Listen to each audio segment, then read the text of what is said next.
Calvin, I'll start, I guess, with sort of an order of business that could be coming up for you guys. You've got Aaron Gordon extension eligible starting tomorrow. I'm just curious how you guys are approaching that and if you're confident that you'll be able to get something done with him soon. Yeah, tomorrow's 9/27 is actually the first day we can formally start negotiations. Hopefully we have some productive talks with his representation and we're able to find a deal that we're both satisfied with. You know, he's been an integral part of what we've done and I'd like to keep him here for a long time. Cal, I was curious about the acquisition of Russell Westbrook. In your mind, what does he bring to the team? And also, how much influence did Nikola Jokic's decision to endorse Westbrook coming here affect the transaction? I'll work backwards here. I think Nikola's done a really good job of, letting us do our job. I think him and Russ do have a relationship, and I think he has a respect for his game. But it was a collaborative decision between Josh, Coach Malone, and myself to bring Russell in. We think he's going to bring so much to the table as far as energy, athleticism. Early signs is maybe, he might shoot it a little bit better than people expect him to. Watch him shoot in the gym.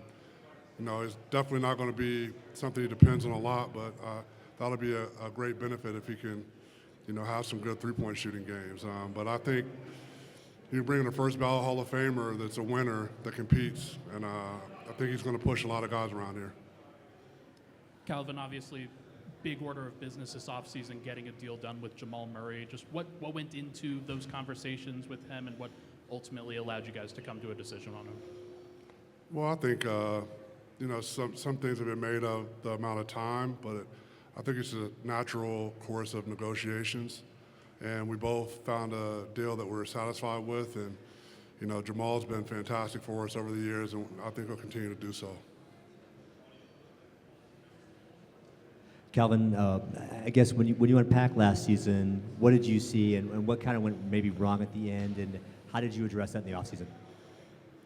Well, I think Coach Malone alluded to it. We've talked a lot with the Rams guys, and repeating is the hardest thing you'll do in sports. It brings on a lot of different pressures and tensions, and I think fatigue, quite frankly, from the start of the season. I don't think the in-season tournament helped that. Brought out a lot of people's competitive spirits, and I think we used a lot of energy in that first part of the season trying to win games. So, but I think it was a great experience for us, and we just have a even greater appreciation of how hard it is to win, both before and after.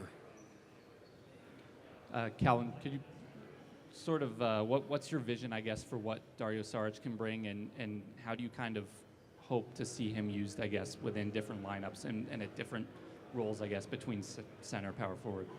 He's just a really good player. He can shoot, he can play make, he can rebound. Defense is probably the biggest question, but he has some smarts and physicality that will help there. And then we have guys like Peyton Watson, who's such a great rim protector, and I think that should help some too. But I think his versatility, I think you can see it. We'll have the ability maybe to rest Nicole a little bit more during the regular season.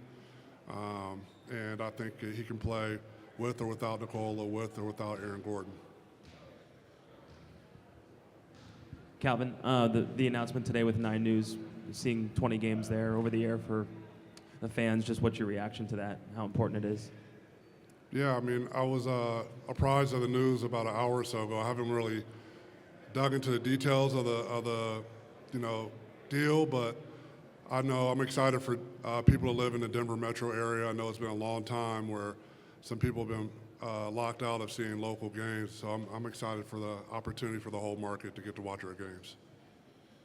Calvin, you guys as a franchise, have always talked about, being a franchise with staying power at a championship level. How important is this year to that, knowing that you guys won one and you guys came up short one year, and this is kind of like the third year, and it could kind of be like a tipping point in that year to what we look back on what this iteration of the Nuggets were?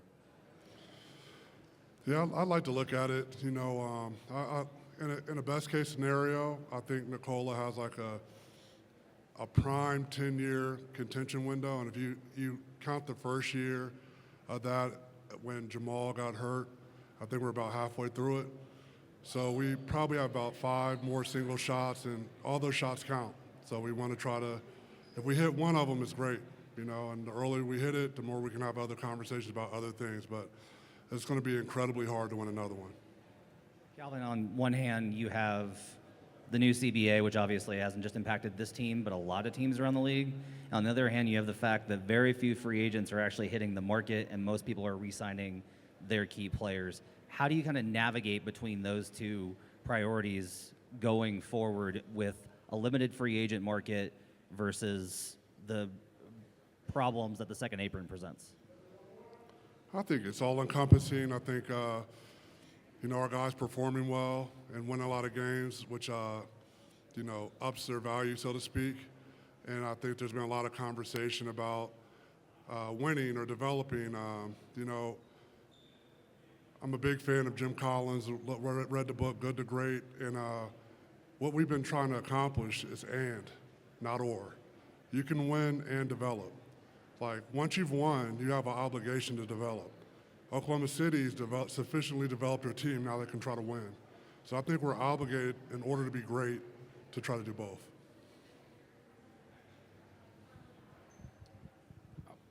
Calvin, obviously, Duran suffers his offseason injury during summer league. Just, I know that you invested a whole bunch of resources into making sure to get him. Just what is his pathway going to look like for this season, and then hopefully to set himself up going forward? I mean, a whole bunch of resources. I think it depends on how good he ends up being. If he ends up being like a really good player for us, I don't think it'll be that much. If he doesn't work out, it'll be a whole lot of resources. So what remains to be seen. But, you know, he had an unfortunate injury. Good thing he's a young guy. He's had a positive attitude. It happened early enough where we could prepare for it. And it was just disappointing to see him have that injury because, you know, he's playing well, and I thought he was going to be an exciting piece to our puzzle.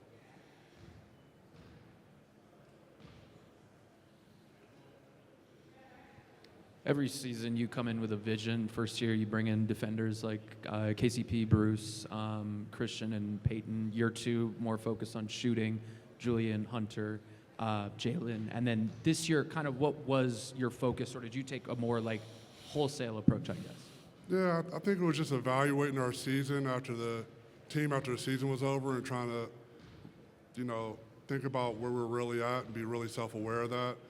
And I know the bench has always been a consistent theme every year since I've been here, prior to even making the playoffs. So, like, obviously I feel like adding Russ and Dario to our bench and having, I think we have 9 real guys. And then obviously we have, you know, Blanco and Zeke and a couple other young guys. But, like, we have, I think, 9 guys that will be in everybody's rotation in the NBA. So I think if we can stay healthy, I think we're in a pretty good spot. Calvin, with the shooting side of it, you guys were last in volume last season. With the offseason moves that you made, obviously you guys lose not just KCP but Reggie, Justin Holiday. How do you kind of evaluate where you guys are at from a three-point shooting standpoint, and how to kind of keep up, I guess, with the large volume that has been the trend in the league for several years, especially with Boston winning it last year? I think there's 2 aspects to that question. One's more philosophical in nature, and I'll deal with that second. The other one is we are riding a fine line with our shooting. When you have Russell Westbrook and Aaron Gordon and Peyton Watson all in your rotation, I think Christian should be left out of that conversation when he shoots 42.9% above the break last year. So, but like, it is going to be a fine line. It's something we have to monitor. If we need to address our shooting at the trade deadline, we'll do it. We have a couple of young guys in tow. Maybe if we have some injuries or something, maybe they can show they can make shots under pressure. But it's something we definitely need to monitor. I think it's a philosophical question. If you're better than somebody, right? Like Nikola Jokic is better than everybody in the world. Like, why do the same thing they can do and make it random? Like, if we shoot the same number of threes as the worst team in the league, and they make more than us that night, they might beat us. Nikola Jokic should not lose games like that. So I think part of it's part of that equation is the fact that we have the best player in the world, and the way he plays the game and manages the game is in a way where we don't get a lot of three-point shots. I mean, he's the best floater shooter in the league, one of the best mid-range shooters in the league. Michael Porter Jr. shot 55% on mid-range shots last year. So, like, I think it's just it's a more complex conversation than just like we don't have enough shooting and what do we need to do to address it. Calvin, can you paint a picture for what success would look like for Peyton Watson this season in your mind? And is there one thing in his offensive game that you would like to see him expand or show more of this year? I think Peyton's a very talented young player.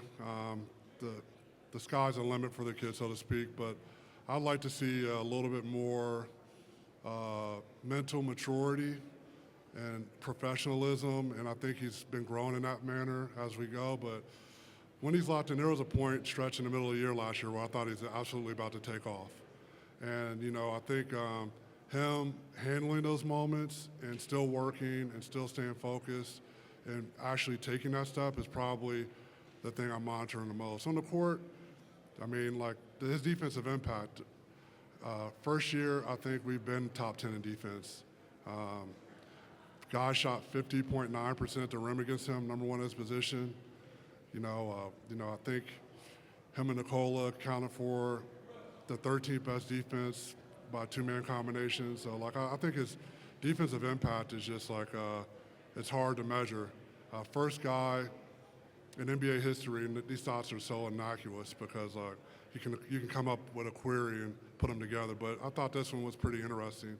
One of you guys probably put it out there, but it was what was it? It was 80 blocks, 40 steals, 43 pointers made in less than 20 minutes. Pretty impressive for a guy like what he averaged at UCLA and was the last pick of the first round.